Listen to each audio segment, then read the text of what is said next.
बोलो जयकारा बोल मेरे श्री गुरु महाराज की जय। सभी गुरुमुख प्रेमियों से सप्रेम जय सच्चिदानंद। संतों महापुरुषों की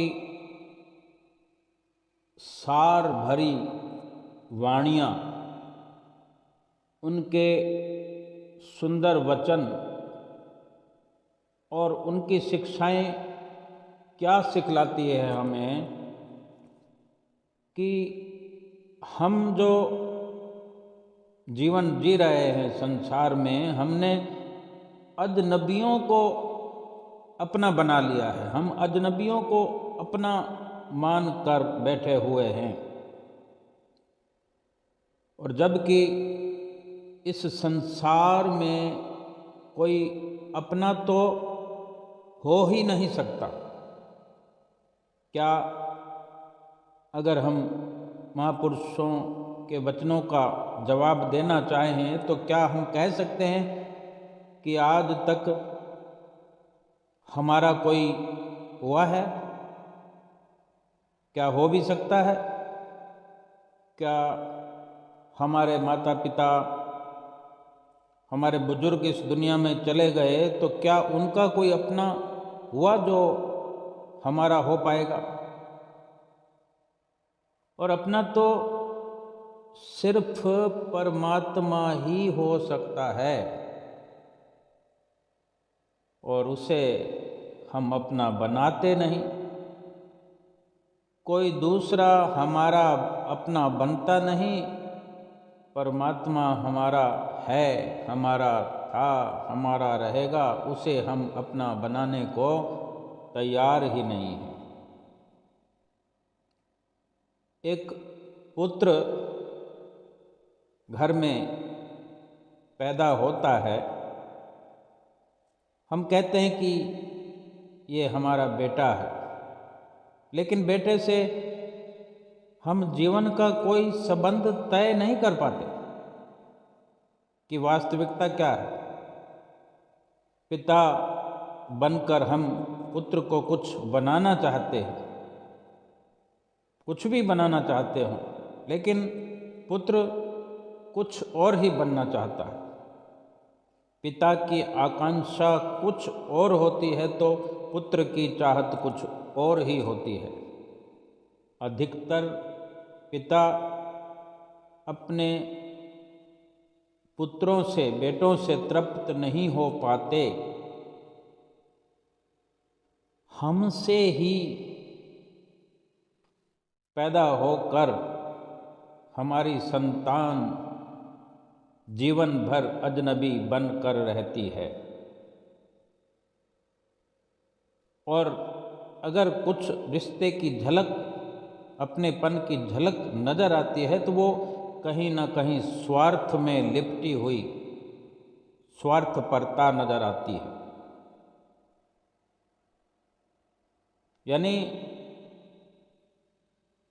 ये तो सच्चाई है कि अपने घर में पैदा हुए अपने पुत्र का भविष्य एक पिता नहीं तय कर पाता। पिता उसे जिस नज़रिए से देखना चाहता है या जिस रूप में देखना चाहता है, पुत्र उससे भी अधिक ज़्यादा बन जाता है,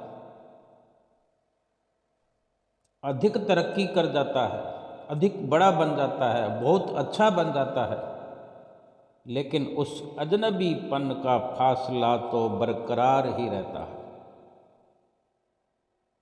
अगर पिता चाहे कि मेरा पुत्र दुनिया में बहुत तरक्की करे, मेरा नाम करे, वो तरक्की करता है, इतनी करता है कि लंदन और कनाडा में पहुंच जाता है, ढेर संपत्ति का अंबार लग जाता है, बैंक बैलेंस इतना हो जाता है कि कभी खर्च कर सकें, उसको समाप्त कर सकें, ये सोचने का भी समय नहीं होता।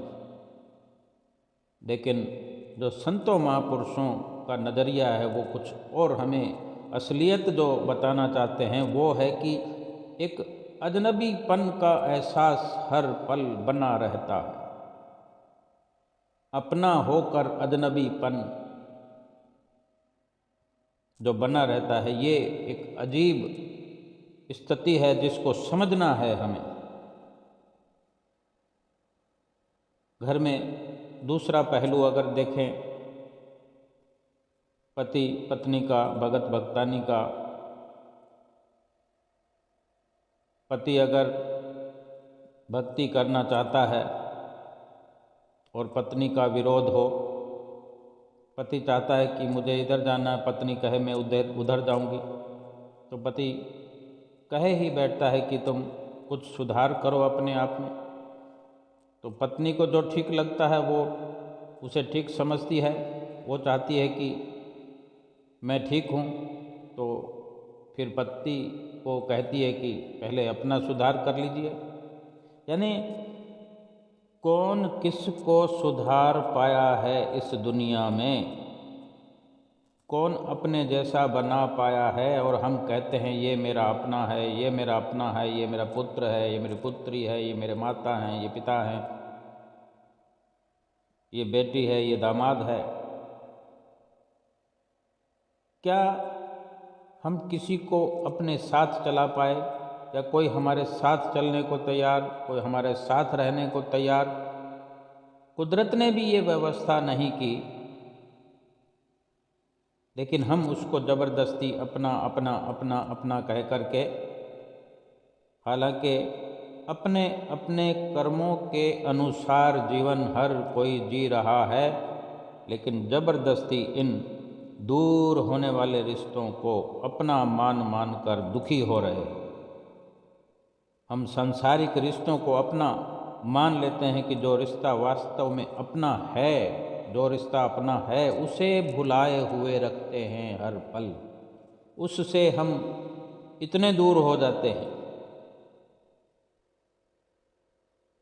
अपने विचारों के कारण से, जो कि हर पल वो हमारा है, हर पल वो सच्चा रिश्ता है, हर पल लाभ ही लाभ, सुख ही सुख मिले जिस रिश्ते से, वो ऐसा सच्चा रिश्ता है परमात्मा का।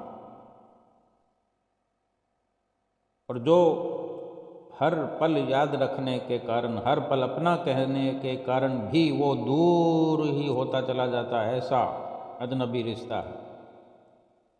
महापुरुष फरमा रहे हैं कि इस जगत के मिलन जो हैं वो झूठे हैं। इन झूठे बंधनों के लिए हम जो कुछ भी कर रहे हैं वो हम अपने कर्म इकट्ठा कर रहे हैं, बेकार में उनकी आस लगाए बैठे हैं, उम्मीदें लगाए बैठे हैं, उनसे रिश्ता कायम किए बैठे हैं, और इसी प्रकार इसी तरह उनको अपना मानते हुए जो वास्तव में अपना है उसे भुला करके, सत्य को ठुकरा करके, सत्य से वंचित होकर झूठ के सहारे चल रहे हैं, और इसका परिणाम आगे फिर भुगतना पड़ेगा, क्योंकि उन्हीं के साथ कामनाएं और वासनाएं एकत्र करते हुए जो इस तरह के मायावी कर्म हमसे हो रहे हैं लगातार, ये आगे के लिए हम मायावी सरमाया तैयार कर रहे हैं। जिस प्रकार इस वक़्त इस जन्म में भुगत रहे हैं कर्मों का किया, तो आगे भी इसी प्रकार का। लेकिन फिर महापुरुष फरमाते हैं कि आज अगर भुगतान हो रहा है तो मनुष्य जीवन में हम भली भांति कर पा रहे हैं, लेकिन कल अगर मनुष्य का जन्म नहीं मिलेगा तब वो भुगतान हजारों लाखों करोड़ों गुना ज़्यादा मुश्किलों में भुगतान हो पाएगा, जब हम भुगतान कर नहीं पाएंगे, एक एक पल का हिसाब हम चुका नहीं पाएंगे, क्योंकि मनुष्य जन्म में जो सुविधा है वो दूसरे योनियों में सुविधा ना मिली है ना मिलेगी। इसलिए आगाह करते हैं महापुरुषों को दुख होता है हमारी हालत को देखकर कि आज हम जो कर रहे हैं, आज हम जो भी करेंगे उसी से हमारे कल का भविष्य तय होना है। इसलिए महापुरुष फरमाते हैं कि जब तक हम सतगुरु के बताए हुए रिश्तों की पहचान नहीं करेंगे, सतगुरु के नज़रिए से, उनकी संगत सोहबत में शिक्षा जो मिलती है, जो सीख मिलती है, जो सत्यता की पहचान कराते हैं, सत्य क्या है, झूठ क्या है, ये फैसले हमें समझाते हैं।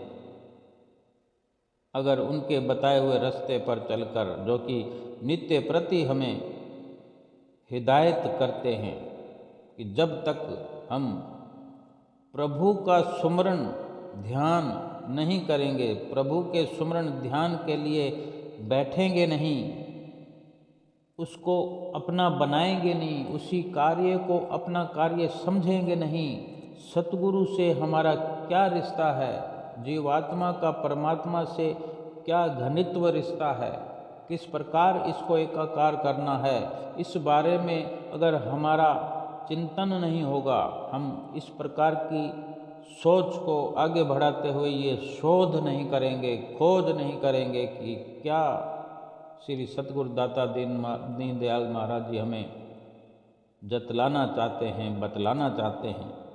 अगर इस ओर हमारा ध्यान हम अग्रसर नहीं करेंगे, हम उस पथ पर नहीं चलेंगे जो एक प्रकार का इस जीवन का आईना है, जो भक्ति पथ हमें दर्शाते हैं, जो कि संत रूप में स्वयं नारायण आए हैं, नर रूप में नारायण आए हैं, केवल हमें चिताने के लिए, हमें जगाने के लिए, हमें दुखों से छुड़ाने के लिए। कौन से दुख जो 84 लाख योनियों में पाते हुए आए हैं और फिर से कहीं न चले जाएं 84 लाख योनियों के गर्त में। एक तो दुख होता है, एक दुखों का गर्त होता है। एक दुख हो तो सोचा जा सकता है, लेकिन दुखों के बवंडर में, दुखों की खाई में अगर इंसान कहीं छोटी मोटी ठोकर लगने से गिर जाता है तो उसे पकड़कर उठाया जा सकता है। अगर कोई सड़क से कहीं बहुत गहरी खाई के आसपास चलते हुए थोड़ी सी लापरवाही से पांव फिसल जाए और गहरी खाई के अंदर जा गिरे, उसको निकालना नामुमकिन हो जाता है, असंभव हो जाता है। और फिर कितने ताम झाम करने पर अगर उसे निकाला जाए कि वो जिंदा भी बचेगा या नहीं। यही महापुरुष हमें जतलाना चाहते हैं कि 84 लाख योनियां दुखों की वो गहरी खाई है जिससे बचकर निकलना नामुमकिन है। निकल भी जाए तो फिर मनुष्य जीवन में जो आज हमें सहूलतें हैं वो शायद ना मिले। तो क्यों ना आज ही उनके एक एक वचनों पर अमल किया जाना चाहिए। उनके वचनों का भरपूर आदर सम्मान करते हुए एक एक वचन को शिरोधार्य करके, उनकी आज्ञा में चल करके अपने इस लोक को तो बचाना ही है, अपना परलोक भी सुरक्षित करना है। और अभी से हमें लगने लगे, उनके बताए हुए वचनों पर अमल करने से अभी महसूस होने लगेगा, इसी पल महसूस होने लगेगा कि हम बेहतर से बेहतर जीवन जी रहे हैं।